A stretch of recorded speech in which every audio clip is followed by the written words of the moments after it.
The radio kept playing that same emergency tone long after the batteries should have died. That's the first thing I remember clearly from that night. Not the snow, not the cold, but that tone.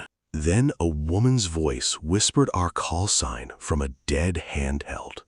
I've never told anyone the whole truth about the Lost Creek search back in October of 2003. The official report says weather moved in fast and 2 hikers got lost. It's clean, professional, and full of careful lies.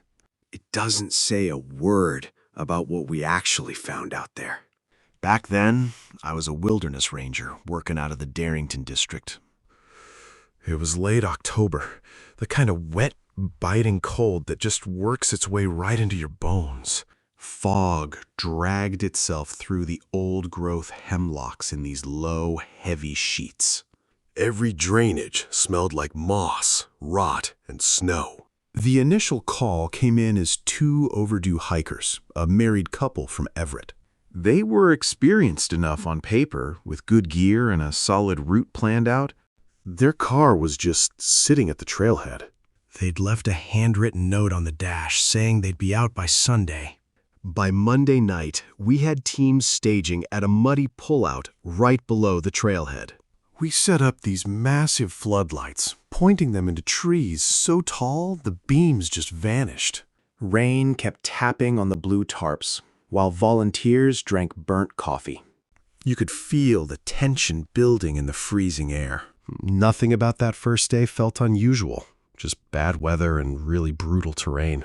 That country out there folds over itself, making ridges look way closer than they actually are.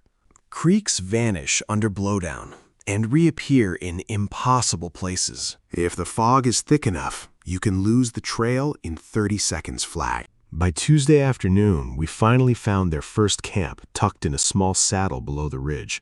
The tent was collapsed, but totally intact, no signs of a struggle anywhere. Their stove was packed away, and 2 mugs were placed upside down on a flat stone.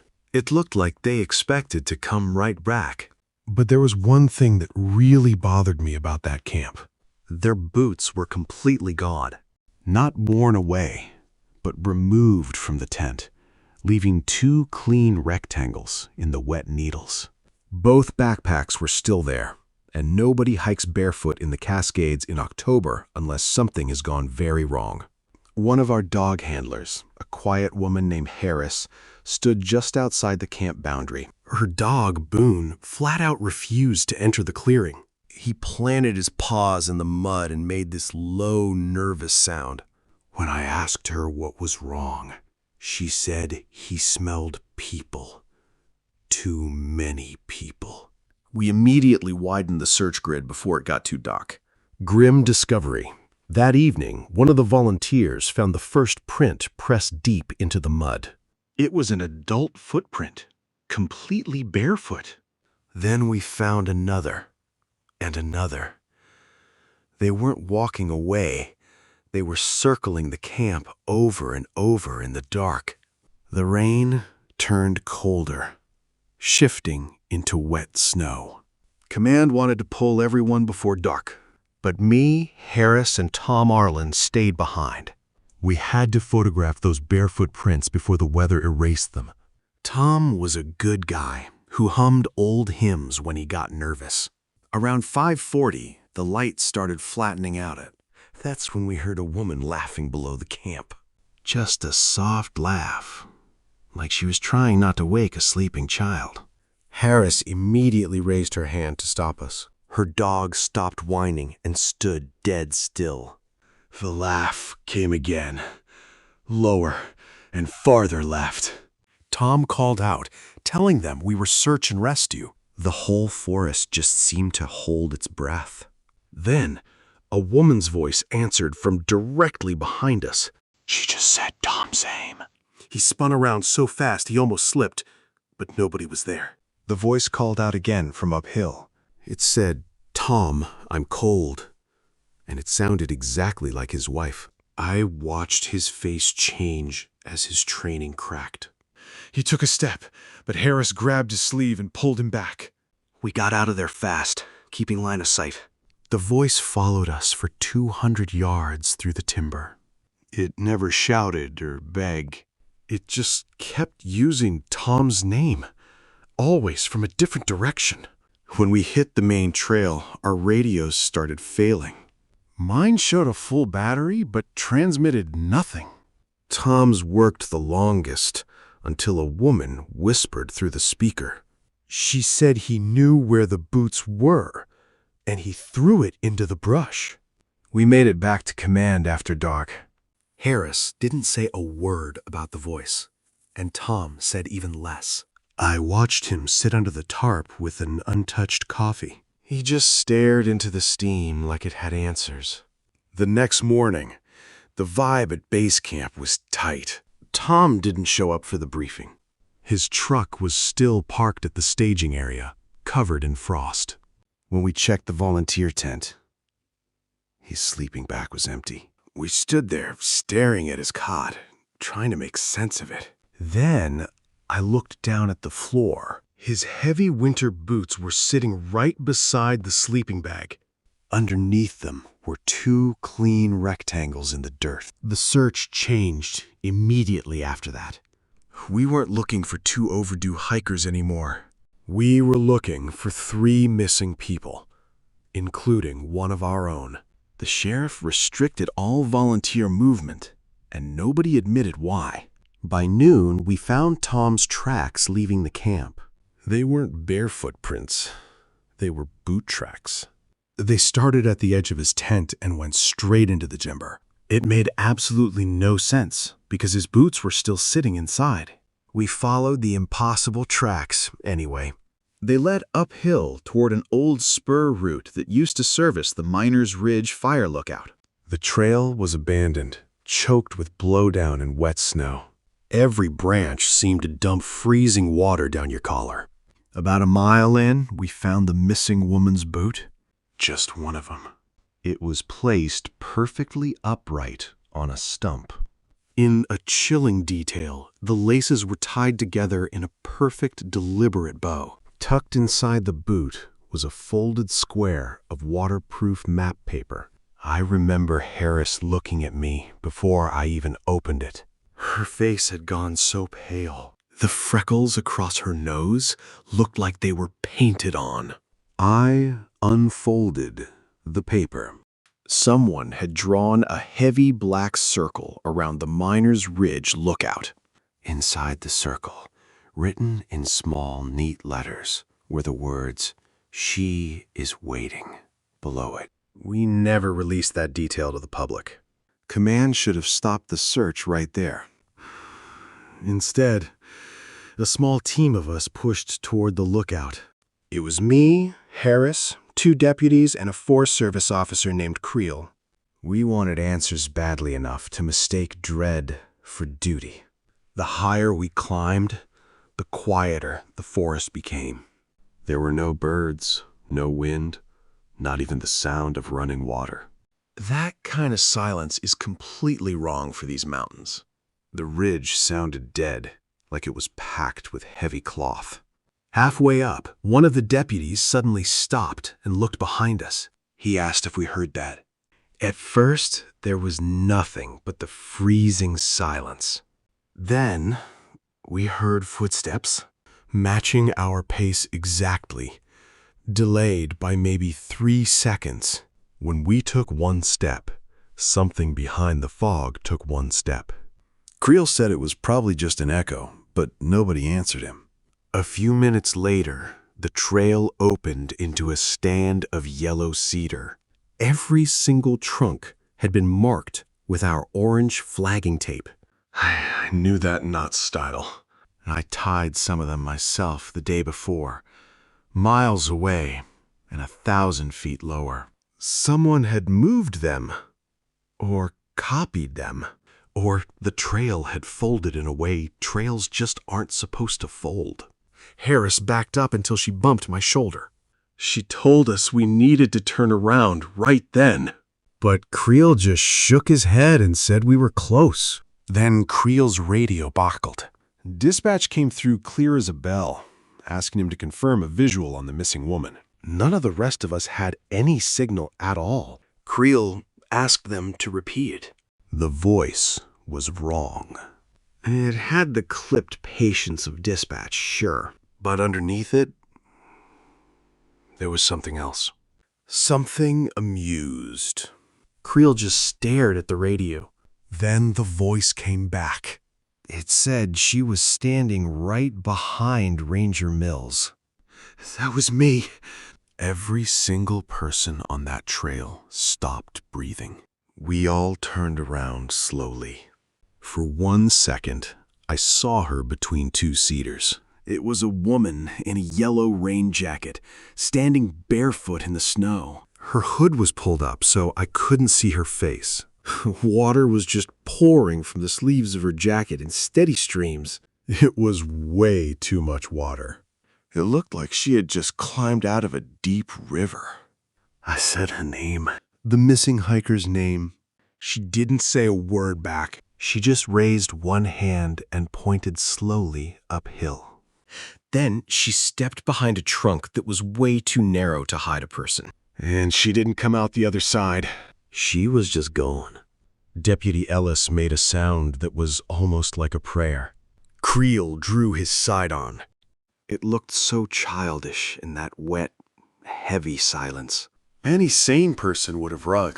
We should have left right then, but we didn't. We just kept climbing. Whew, we finally made it to the Miners Ridge lookout. It stood on a bald knob right above the timber. The fog had closed in so tight we didn't even see the structure until we were almost under the stairs. It was leaning to one side, roof sagging under fresh snow. The windows were boarded up tight, but the main door was hanging wide open. We looked underneath the structure, under the heavy wooden frame. Someone had arranged the missing boots. The couple's boots and Tom's boots. 3 pairs, sitting in a perfectly neat row. All the toes were pointed out toward the valley. Right beside the boots sat a row of radios. 6 radios? There were only 5 of us standing there. Every single unit was powered on. Each one displayed a completely different frequency. Then they started making noise. All of them. It wasn't words at first. It was just layered. It sounded like a huge crowd of people standing in the dark, all trying to be quiet. Then the radio clipped to my chest, clicked on. My mother's voice came through, clear as day. She'd been dead for 9 years. She called me Danny and told me to come down. Harris immediately warned me not to answer. But something inside me had already leaned toward that voice. It didn't frighten me at first. It just hurt. It opened a door I'd kept locked for years. As she spoke again, I noticed a trap door half hidden by ferns right behind the booths. Creel ordered Ellis to cover him and stepped right towards the trap door. Harris whispered for him to stop, but he completely ignored her. He grabbed the heavy iron ring and lifted the lid. A smell of cold mud and old ashes drifted up. The opening revealed a ladder descending into absolute blackness. It wasn't a deep room or a cave, just a square hole cut into the dark earth. Creel aimed his flashlight down. The beam illuminated walls lined with hundreds of names carved into the dirt. Some of the names looked old enough to belong to loggers from decades ago, but some were fresh. I saw Tom Arlen's name near the ladder, the letters still wet, and right below it was my name, written simply as Danny. The radio on my chest whispered that I had found the place. Then, every single radio spoke at once. It was a terrifying mix of men, women, and children, all layered together, until the sound became like water rushing under thick ice. Something moved at the bottom of the ladder. It wasn't a clear body or a face. Just the suggestion of heavy weight shifting in the dark. Creel panicked and fired twice into the hole. But the gunshots vanished without an echo. Then a hand came up from the darkness and touched the bottom rung. It was pale, long, and wet. It looked human enough to confuse my mind, but wrong enough to terrify me. On its finger was a silver wedding ring. It perfectly matched the missing woman's husband. Creel screamed, not from fear, but from pure recognition. He dropped the flashlight. As the beam spun wildly across the inside wall, I caught one flash. The missing woman was sitting at the bottom. Beside her sat Tom, barefoot and smiling at absolutely nothing. Then the light went out completely, plunging us into darkness. Before I could even react, Harris grabbed me by the back of my jacket. She pulled me away from the hole with everything she had. That desperate move absolutely saved my life. Ellis didn't even think.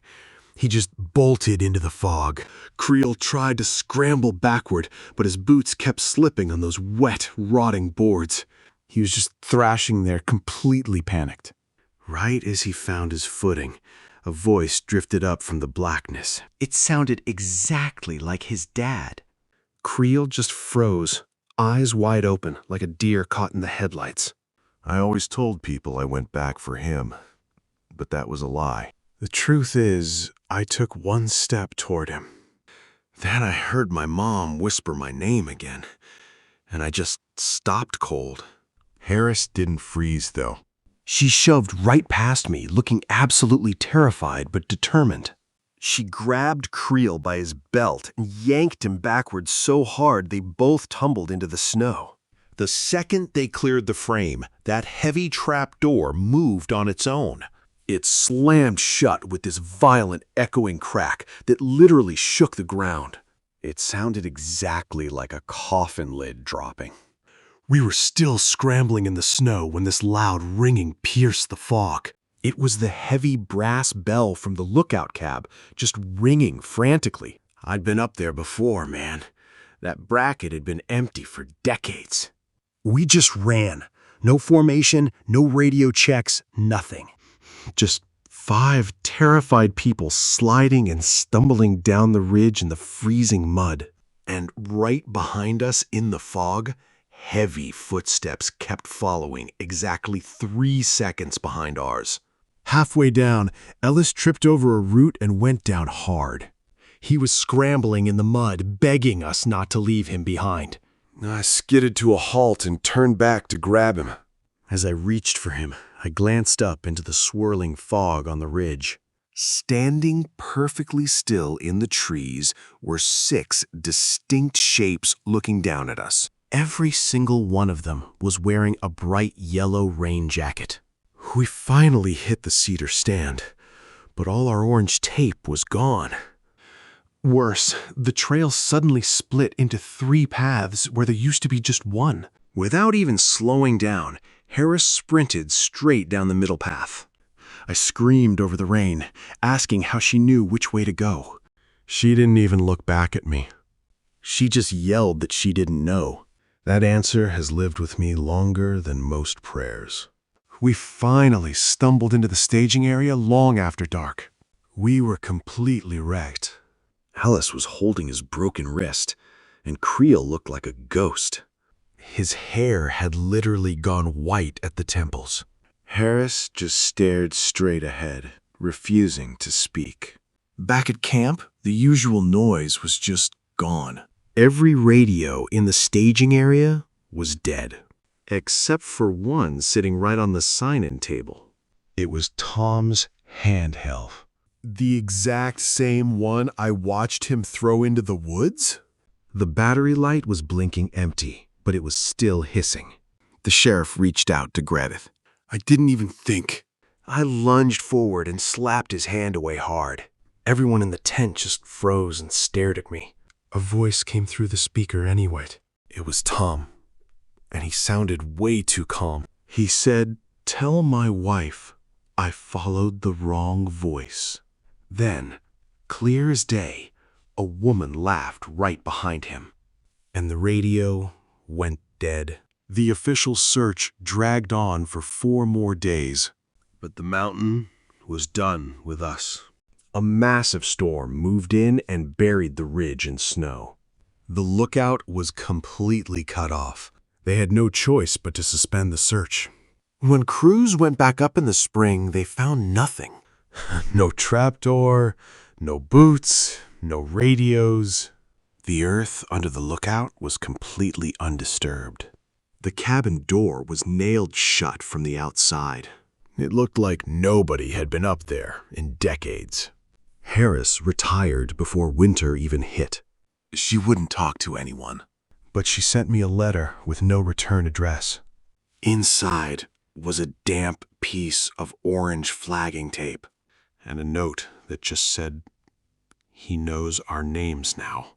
I quit the Forest Service that December. I just couldn't go into the old-growth woods after dark anymore. By January, they finalized the official report. It was full of clean language and careful lies. They blamed the weather and erased everything we actually saw. For years, I told myself it was just hypothermia and grief. I tried to believe the mountain just played tricks on us.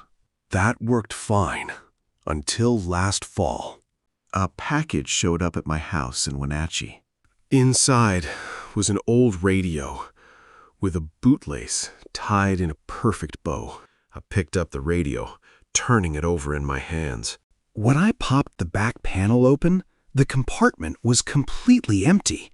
There was no battery inside. No power source at all. I left it on my nightstand, terrified to keep it close. At exactly 3:17 in the morning, the dead radio clicked on by itself. A harsh static filled my dark bedroom, and the screen flickered to life. I sat up, my heart hammering as I stared at the glowing device. The static broke for just a second.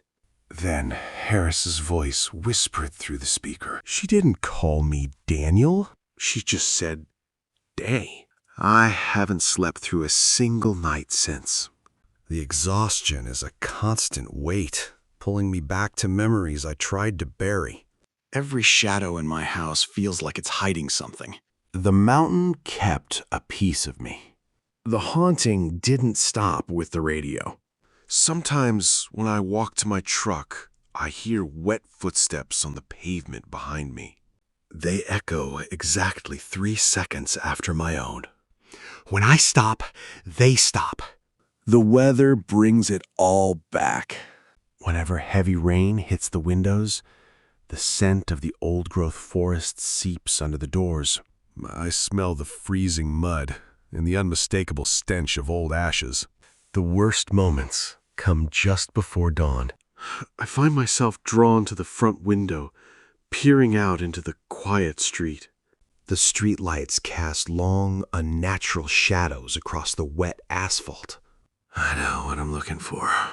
And sometimes, she's there. I see the woman standing at the edge of the street, under the pale glow of the street lamp. She wears that same bright yellow rain jacket, standing completely barefoot on the cold asphalt. She never moves toward the house.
She simply raises one pale hand and points slowly into the distance. She's pointing east, toward the wilderness. Reminding me that the woods know exactly where I am. I thought I could escape it by moving away. But last night, I opened my front door. Sitting right there on the welcome mat were 2 worn leather hiking boots, lined up perfectly with the toes facing east. I stood in the doorway, staring at those boots. The leather was still damp with mountain rain. Placed with deliberate care, laces tied in a perfect bow. It wasn't a threat. It was an invitation. I looked past the porch, toward the eastern horizon. Somewhere out there, the Cascades were waiting in the dark. The Glacier Peak Wilderness was wrapped in fog. I knew exactly what direction those boots were pointing. For years, I told myself I left the mountain behind. I thought distance could sever the tie.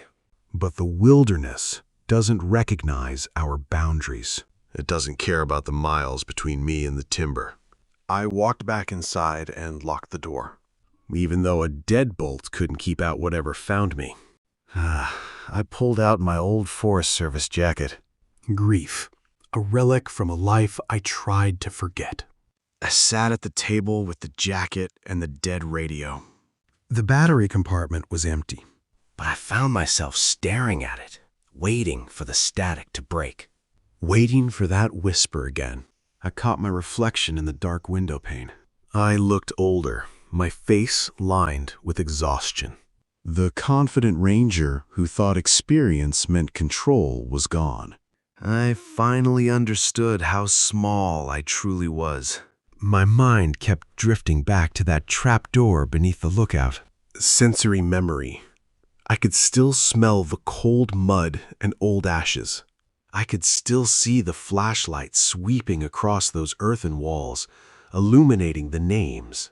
I remembered seeing Tom Arlen's name, still wet in the soil, and right below it, my own name. Not Daniel. Danny. The mountain had claimed me, marking me in its permanent record. I closed my eyes, and she was there again. The woman in the yellow rain jacket, standing barefoot in the snow, her face hidden, water pouring from her sleeves. A promise that the woods never forget. I don't know what happens next. I don't know if I'm supposed to follow those boots back into the timber. But if you ever walk under those hemlocks, don't answer when they call your name. They were just sitting there on the mat, perfectly lined up, toes pointing east, right toward the Cascades. Like they were waiting for me to put them on and start walking. I didn't even touch them. I just shut the door and listened to the rain. And with every drop, that smell came back. Cold mud and old ashes seeping right through the floorboards. Sometimes, just walking down my own hallway, I hear it. A wet boot stepping onto the hardwood. Exactly 3 seconds after my own step, an echo from a mountain I can't escape. And right before dawn, I'll look out the front window. She's out there, standing barefoot on the wet asphalt in that yellow jacket, just pointing toward the peaks I can't even see anymore. I still keep that official report in a drawer. It's so clean and professional. Just a bunch of careful lies about weather and terrain. Protecting the peace of mind of people who never heard a dead radio speak their name. I also kept the letter Harris sent me. Just a damp piece of orange flagging tape and a penciled note. It said, "He knows our names now." I look at it every time I start thinking about going back. Tom Arlen was a good man. He just wanted to help find those hikers. He followed a voice that sounded like his wife, and the woods just swallowed him. I wonder if he's still sitting down there in the dark. The wilderness doesn't care about our maps or our radios. It's an ancient, breathing thing, and it keeps its own records. Once it writes your name in the mud, it never really lets you leave. So, if you're ever out there on the wet side of the Cascades, Walking under those massive hemlocks when the fog rolls in, pay attention to the silence. And if you hear footsteps 3 seconds behind yours, don't turn around. and whatever you do, if a voice calls out from the trees, even if it sounds like someone you love, don't answer. Especially if they use your first name. Because they're just waiting.